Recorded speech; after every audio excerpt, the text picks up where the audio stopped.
ECSI fans, you want to revolutionize your sports investing habits? Allow me to tell you about WagerWire. WagerWire is an app that helps you become a superior bettor by allowing you to sync all your sports books and track all your bets in one place. See your current action, your betting history, and stats. You could also sign up for sports books and collect bonus offers. Follow them at WagerWire on X, as it's the best account on the platform. Head to App Store or Play Store now and search WagerWire and download the app.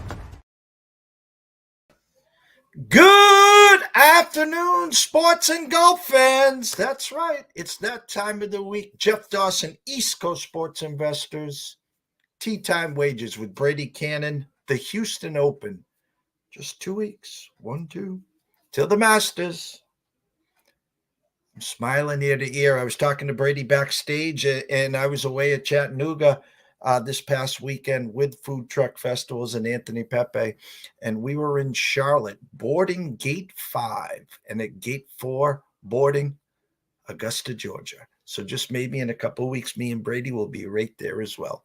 But first, before we bring Brady in, shout out to our proud sponsor and partner, WagerWire. If you have not downloaded the app, please run on over to Google Play or wherever you download the app. It's free. Start keeping track of your sports wagers, investments, as we like to say them here at East Coast Sports Investors.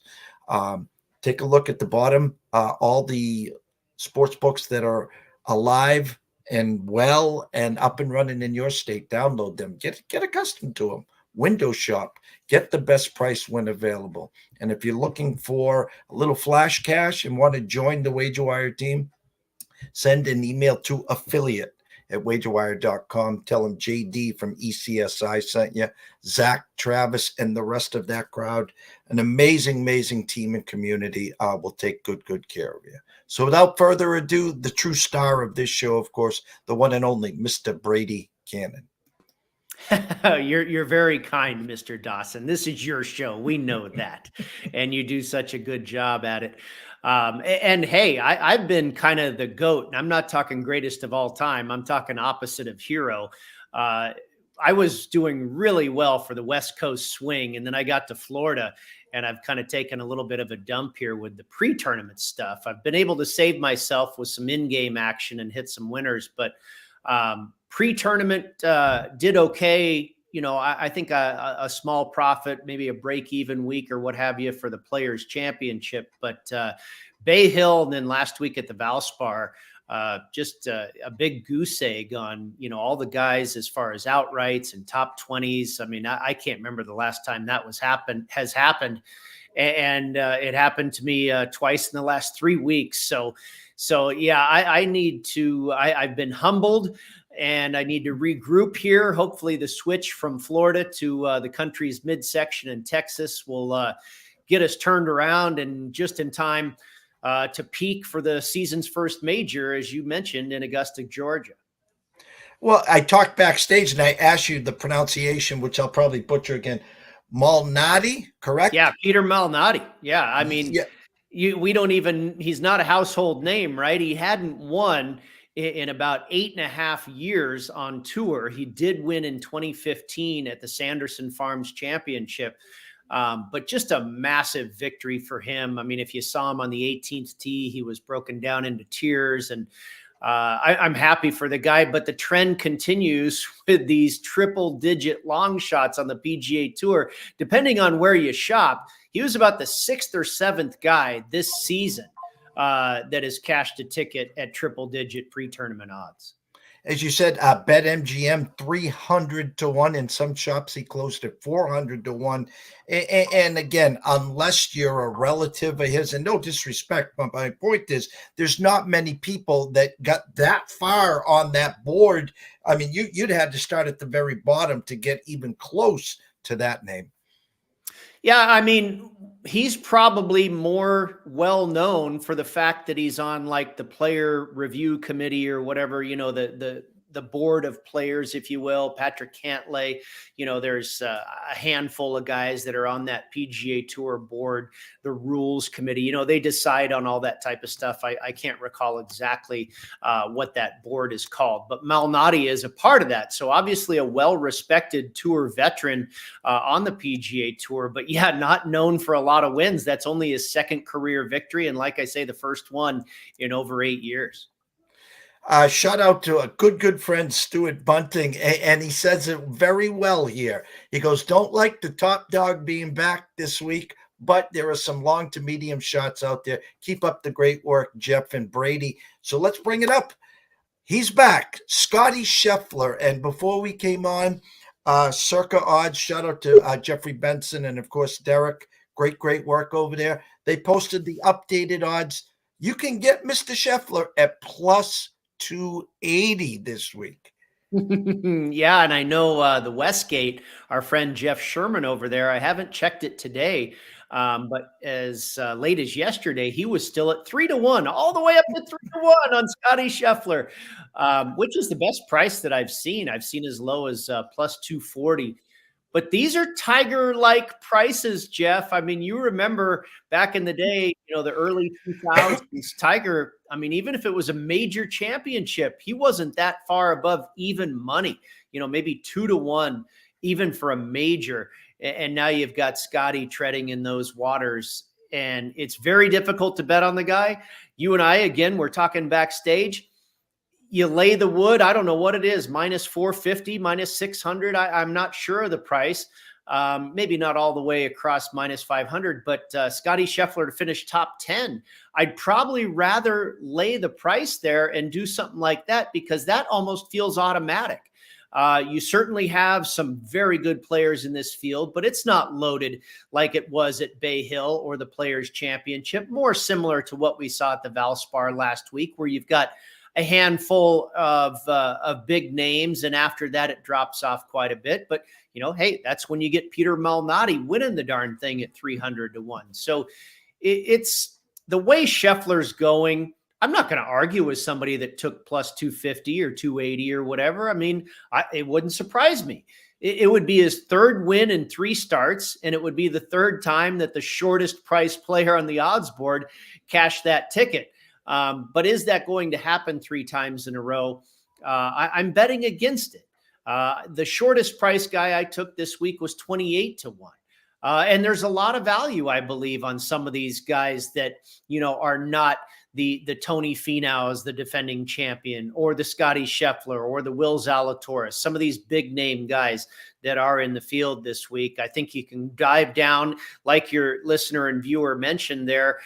You can dive a little bit further down the board and look at some of these 30, 40, 50. I even took a couple stabs at some triple digit guys. I think you almost have to, the way this season is going so far this year. I mean, what is this? Maybe the 12th or 13th tournament of the year, and we've already had more than half, 6 or 7 of them at triple digits. You probably have to take a stab with a few week in and week out, except for at Augusta.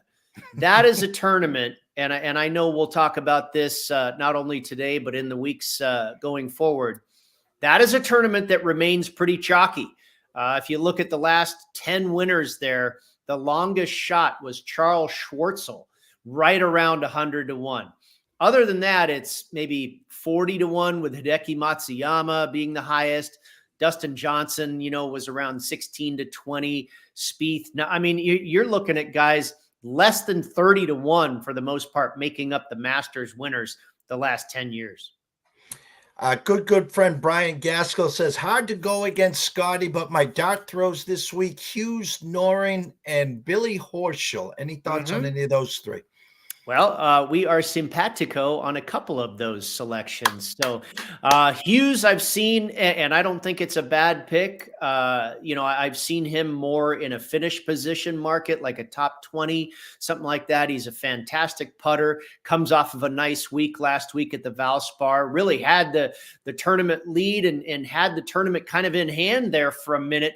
But a couple of bad holes on the back 9, and Malnati took over and was able to hold off Cameron Young, who struggled on the 18th hole, pulled his tee shot left, got into trouble. He made bogey. Malnati made birdie on 17, and that was enough to get Malnati home, which couple things. I feel a little bit bad for Cameron Young. It was his 7th runner-up finish on the PGA Tour, but what a day for Malnati and his family. That's fantastic. $1.5 million, another couple years of exempt status on the PGA Tour. That's life-changing in one afternoon. Before I flip it over to you for your outrights, top 20s, head-to-heads, we talked backstage before I came on. Wyndham Clark in his presser said he had some issues with his back. He is the second favorite at 13-1. And defending champ, Tony Finau, who you also said in a little funk right now, 27-1. Thoughts on Clark and his back, and a pretty big price tag on Tony Finau? Yeah, and I know some people that have gravitated towards Finau because they're thinking that price looks a little bit out of whack. I stayed away from Tony this week. I actually hit Tony. The last time they played this was actually 2022. It's the 4th year in a row that Memorial Park in Houston has held this tournament. But there's been about a year and a half since we've been there. It was November of 22. They used to play this tournament in the fall. Now they have switched to the spring. So it's been a little bit since we've been back here, but technically Tony Finau is your defending champion. I hit him that year at 18-1. And now you're seeing him, in the mid 20s or so. And it's just really recent form, I believe. He started off the year pretty well, really had the irons pretty well dialed in. But it's kind of like me, did really well in the West Coast swing, and Florida bit him in the you-know-what. So, his price has drifted a little bit. Is he going to miss the cut? Probably not, but I'm not sure if a top 20 finish is in his future either. And this is a tough golf course too, Jeff. We have seen Houston is a par 70. Okay. Not a par 72, a par 70 at over 7,400 yards. That's a big boy golf course. And it's tough. We've seen the winning score here on average in those 3 events prior to this year. The average winning score has been 13 under par. It's not a birdie fest. And the winning score proposition bet this week at the Westgate, again, our friend Jeff Sherman, he put up 14.5 for a winning score. And, there's some wind in the forecast this week as well, anywhere from about 15 to over 20 miles an hour with some of that Texas springtime wind in the equation here. So I think this is going to be a difficult golf course. My point is, Tony Finau, this might not be a great place to get right, to get your game straightened out, because this place is going to be pretty demanding. With the Valero Texas Open next week, then the Masters. Some of the bigger names, my assumption would be, might get in, try to get in 72 holes this week, might be taken off the following week to get to Augusta a week in advance there. Some others playing back-to-back here in Texas. I brought up the back and Wyndham Clark. If you were leaning towards trying to beat Scotty, Wyndham is the second favorite. Says he'll be fine tomorrow. Would you still play him pre-flop if someone was interested, or would you want to wait to see, be afraid that the back might stiffen up and it'd be like, nah, I'm all set. I'm going to, head to Valero or head to Augusta. Yeah, and I apologize. I missed the second part of your question there. Fine. I'm glad you reintroduced it. I was not on Wyndham Clark before I heard the news about the back, and I guess it's, a relatively simple injury. He did it, I guess, working out. He was able to get through 9 holes of a practice round. So it doesn't sound like it's all that debilitating. But I wasn't on him, prior to this news anyway. He's awful short again. He's been on fire in Florida, finishing second to Scotty SCHEFFLER twice. Is that game going to translate over to a different type of track, a course that asks different things of you? Now, he really fits the profile here. It caters to big hitters who have a very good short game. That's what we've seen in years past. Good work on and around the greens and a lot of length off the tee. And Wyndham Clark has both of those skill sets. But I just don't know, and now the injury kind of reinforces my feeling that I don't want to go down that road. All the stats that I looked at this week, he ranked pretty high. But I pretty much stayed away from the top of the board. And who do you see at the top of the board? Scheffler and Wyndham Clark. And who knows? I might get burned by both of them again, because it's been a reoccurring story here for the last month or so on tour. They've made a habit of finishing first and second. But again, I just can't really. I think, as I mentioned earlier, I don't necessarily mind plus 450 on Scotty Scheffler at the Masters, because that is much more of a chalky tournament where the cream rises to the top. What we see here week to week on the PGA Tour is a lot more random results. And that's why we've got all these 300-400 to 1 shots that have been winning this year. So when you have that volatility, I think it's tough to land on a guy, injury or no injury, when he's at such a short price. I mean, when was the last time we saw Wyndham Clark at 14 to 1? Now, he made all the sense in the world at the Players Championship when he was around 50 to 1. He still wasn't getting the respect. Now I think maybe he's getting a little too much. And before we turn it over here to the novice, to the beginner, the people that are following our show on a week-to-week basis, we have a ton of people live now watching. If you're new to this channel, new to Brady, new to myself, jump on over to YouTube, East Coast Sports Investors, subscribe. It's free. Turn on those notifications. Never miss a live show, especially at Wednesday at 5 o'clock Eastern, 2 p.m. Pacific. And my question is, you've talked about in-game. You've talked about watching the first 2 rounds. You're seeing people's that, let's say their putter's not going to stay this hard, or they've scrambled their way through the first 2 days. It's not going to hold up. Someone that sets a bankroll at, say, 2 units, they're just sprinkling the infield, as we like to say here. Do you save a half a unit, quarter unit, or is something in your units sizing for golf for the week, just in case someone catches your eye on Saturday or even Sunday? Yeah, and we've gone over this before, Jeff. I certainly don't spend a lot or risk a lot, and I would recommend this to all the listeners and the viewers, to not go crazy in the outright winner market. It's really difficult. That's where all the fun is. It's awesome when you do it, and watching that guy come down the stretch on Sunday and you hit a 40 or 50 to 1 shot, it's fantastic. But again, it doesn't happen all that often, even to the best, golf handicappers in the business. I think the best year I've ever had, maybe I hit 8 pre-tournament, and that's out of 35, 40 tournaments. If you can ever get to that number, that's a great season.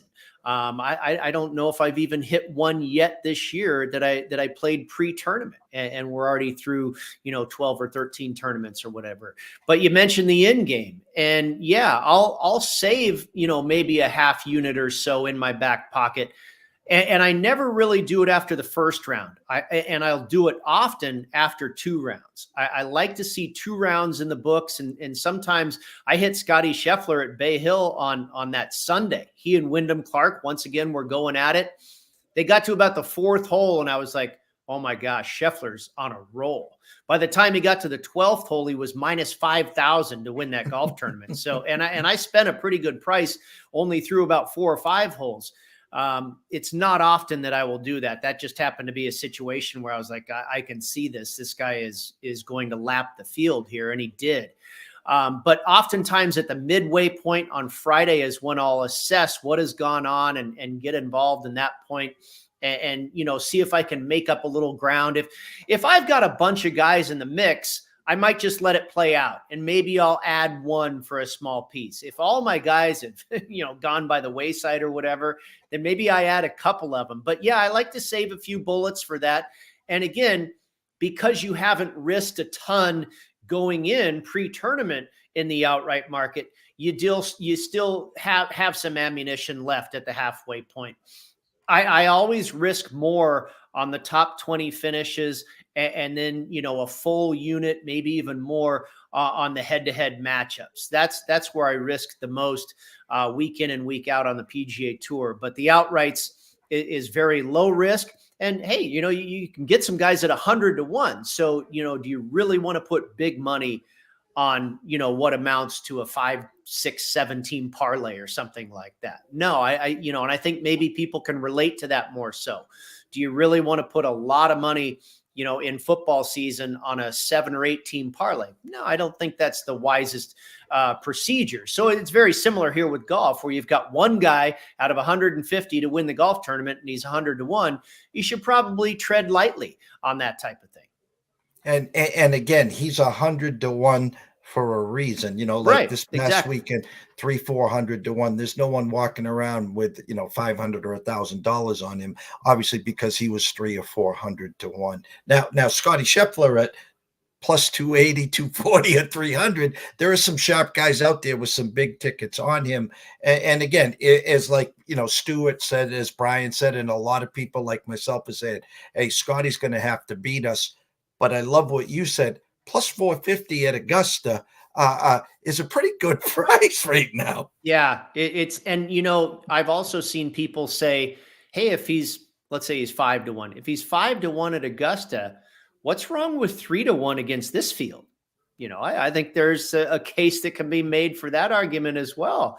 But I'm just not going to go down that road. Well, as always here, I step away. I give you the stage to give the outrights. Obviously, your outrights, as you stated very, very clearly and smartly, not the big chunk here, always playing them at the top 20 as well. But the stage is yours, my friend. Yes, sir. Thank you. I do play all of my outright selections for a top 20 finish as well. And again, risk a little bit more on the top 20 finish than I do on the outright win. A little bit about the course. I mentioned it's a big, long golf course, caters to the longer hitters. I looked at driving distance. I looked at strokes gained off the tee, strokes gained approach, as always. You've got a lot of approach shots this week that'll come from 200 yards or better. You've got long par fours. You've got 10 par fours. There are 5 par threes, 3 par fives, and 10 par fours on this golf course. And over half of the par fours are 450 to over 500 yards. Big boy par fours. So I looked at guys that are good on par fours of that length. So you talk about the long game, then we go to the short game. Scrambling is very important here, or we've seen it proven to be important out of the past winners here. Guys have really putted well at this tournament in the past. So, it's kind of that combination of Wyndham Clark, Sahith Theegala, Brooks Koepka. There's not a lot of guys in the world that are really long off the tee and are also great putters. And that's kind of what you need here at the Houston Open, at least what we've seen at Memorial Park in the last 3 editions. As far as the correlated courses that I used this week, Royal Liverpool, where they just played the British Open, where Brian Harman won last July. Olympia Fields, where they played the BMW Championship in 2020 and 2023, a part of the FedEx Cup playoff series. Silverado and Napa, where they play the Fortinet. Winged Foot, where they played the U.S. Open in 2020. DeChambeau won there. PGA National, home to the Cognizant, formerly the Honda Classic. TPC Craig Ranch, where they now play the Byron Nelson, the AT&T Byron Nelson. They've played for about the last 4 or 5 years in a row at TPC Craig Ranch. And then home of the Rocket Mortgage Classic, Detroit Golf Club. And then finally, Southern Hills, the site of the 2022 PGA Championship, where Justin Thomas beat Will Zalatoris in a playoff. And you look at Southern Hills, Winged Foot, Royal Liverpool, Olympia Fields. Those are all big boy golf courses as well. Southern Hills, very similar, and maybe it's fresh in your mind. You remember those runoff areas around the greens. That's what you'll see here too at Memorial Park. So big, long golf course, big Bermuda grass greens, and then those runoff areas where you've got to really be creative with your short game and be able to get up and down and scramble your way around these holes when you miss the green in regulation. Now, for the plays, I mentioned I had my shortest shot at 28-1 this week, and that is the Australian Jason Day. He's won in the state of Texas multiple times, including at TPC Craig Ranch for the Byron Nelson last year.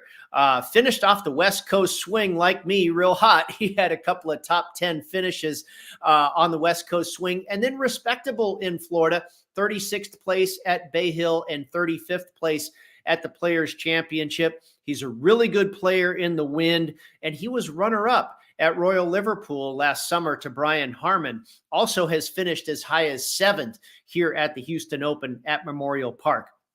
I mentioned I was on one of the same guys as one of the viewers and listeners mentioned, and that is Alex Noren. I got him at 40-1. He is a very good wind player as well, with all that experience on the DP World Tour and also playing collegiately at Oklahoma State. He's got a 4th here at Memorial Park, a 12th at TPC Craig Ranch. He's got 3 top 10 finishes at PGA National. He was 17th at Winged Foot in the 2020 U.S. Open, 23rd last year in the British Open at Royal Liverpool, and he's also finished 9th and 4th at the Rocket Mortgage in Detroit.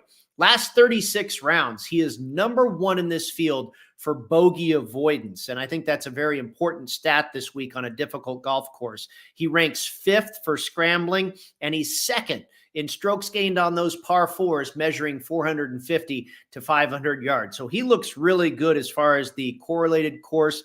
The course history is solid, and the stats this week really pop on Alex Noren.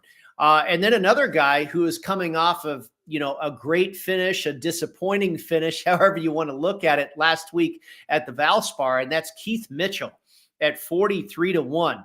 He was in the lead. He was the 54-hole leader at the Valspar Championship at 10 under par. And I'm going to bank on what he did to get there, not what he did on Sunday, where he really fell off and missed a ton of fairways, ended up shooting 77 and finishing 17th. But I'll take all the good work he did leading up to that. And, he's really been in good form. He's always been one of the best guys in the entire game off the tee. Over the last 36 rounds, he ranks 6th in this field for strokes gained ball striking, 22nd for driving distance, 33rd in strokes gained approach, and 3rd in hole proximity from 200 yards or better. I mentioned a lot of the approach shots going to come from that distance here this week. 9th here at Memorial Park at the Houston last year, and also has a win and 2 top 10 finishes at PGA National.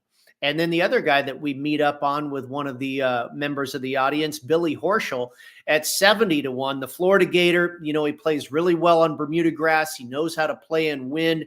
And he's played really well this year on 3 courses that just happen to feature the Bermuda grass turf. That's where his best results have come from. 18th at the Sony Open in Hawaii, 9th at PGA National for the Cognizant a few weeks ago, and then 12th last week at the Valspar. He has won twice and also finished runner-up in the state of Texas. Last 36 rounds, 27th in this field for strokes gained ball striking, 6th in bogey avoidance, and 21st in scrambling. And then to the triple digits, K.H. Lee. He's finished top 10 in 2 of his last 3 starts, and he was a back-to-back winner here in 2021 and 2022 at TPC Craig Ranch for the Byron Nelson. So not only a correlated course, but a 2-time winner there back-to-back for K.H. Lee. Last week at the Valspar, a top 5 finish. I mentioned 2 top 10s in the last 3 starts for K.H. Lee. Last week at the Valspar, he was 2nd in the field for strokes gained off the tee, 13th in strokes gained putting. So he's got both the long and the short game going. Last 36 rounds, he's 24th in this field for scrambling and 8th on the par 4s that measure between 450 and 500 yards. So a nice profile there for a triple-digit guy in K.H. Lee, who has been playing well and has great history here in the state of Texas on a course that happens to be a correlated one in TPC Craig Ranch. Another triple-digit bomb, Joseph Bramlett at 125-1. 17th last week at the Valspar, where he was 2nd in the field for both driving distance and strokes gained around the green. So again, that long distance play combined with some good short game stuff for Joseph Bramlett. He was 5th in greens in regulation, and he was 14th in strokes gained approach last week in that field at the Valspar, his best result of the year so far. This week, he is 13th in scrambling over the last 36 rounds and 20th in bogey avoidance. He finished 9th here at Memorial Park. He's got a 12th place finish at Napa, a 7th place finish at TPC Craig Ranch. So this guy at 125 to 1 comes in off a really good performance and seems to be going to a venue that fits his skill set. I think the timing could be right for another good finish here for Joseph Bramlett. And then finally, my last one here, Carl Yuan at 150 to 1. He was 5th last week and was 4th to begin the season at the Sony Open. So I talked about this with Horschel. Carl Yuan, good results on 2 Bermuda grass courses as well, like we have here this week in Houston. Got the long game and the short game going, ranking 5th on tour in driving distance and 18th on tour in strokes gained around the green.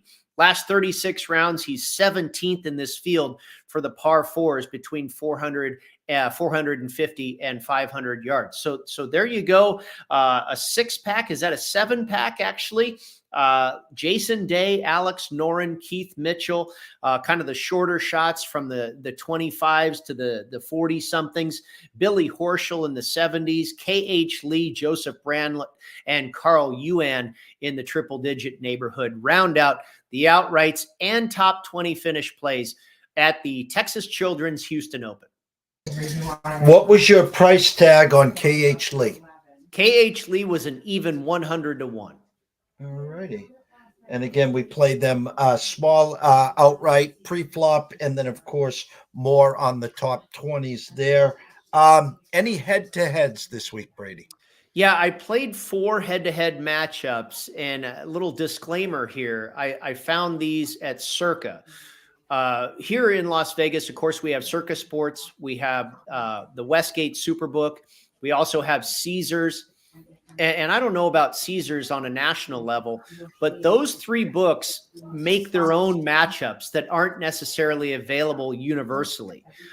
Universally, you know, we have the matchups at BetMGM or the South Point here in town. So I don't know, you know, those without a Circa app or whatever, if they're going to be able to find these, but there's probably some iterations of them anyway, but I got these at Circa. They just happened to be the ones that popped for me this week. And that was Sahith Theegala at minus 122 over Siwoo Kim, Joseph Bramlett at plus 114 over Mark Hubbard, Billy Horschel at minus 119 over Jake Knapp, and then Alex Noren, a big price here at minus 165 over Thorbjorn Olesen. And when I looked at that matchup last night, it was all the way up to minus 185. So they are really laying the wood on Alex Noren over Olesen. All righty. Next week, the Valero Texas Open. We stay in Texas. And then obviously the following week, we head to Augusta, our first major there. The crawler's been going the whole time. If you're not following Brady, shame on you. Go over to Twitter or X at Las Vegas Golfer. You can get all his work throughout on PGA Tour. You can see him live tonight, but this is when I throw the stage to you to tell everyone where they can find your work. Yeah, it stays updated pretty well on my Twitter handle at Las Vegas Golfer. But you're right. Every Wednesday on Sports Grid, every Tuesday morning, I'm on Sports Grid about 5 days a week. Not as much right now because we're so focused on the college basketball tournament. But we'll be back on Sports Grid on a regular basis after that has come to a close. I'm sure I'll spend a lot of time on there in a couple of weeks talking about the Masters. You mentioned writing for the PGA Tour. You can find that under the heading of Golf Bet.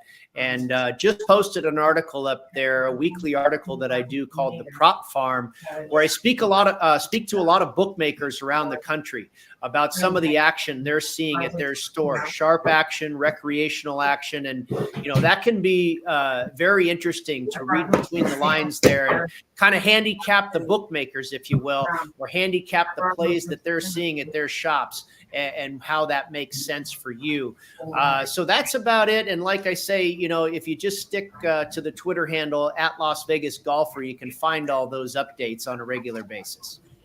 I want to thank everyone watching. Huge standing room only crowd. Shout out to Stuart, Brian.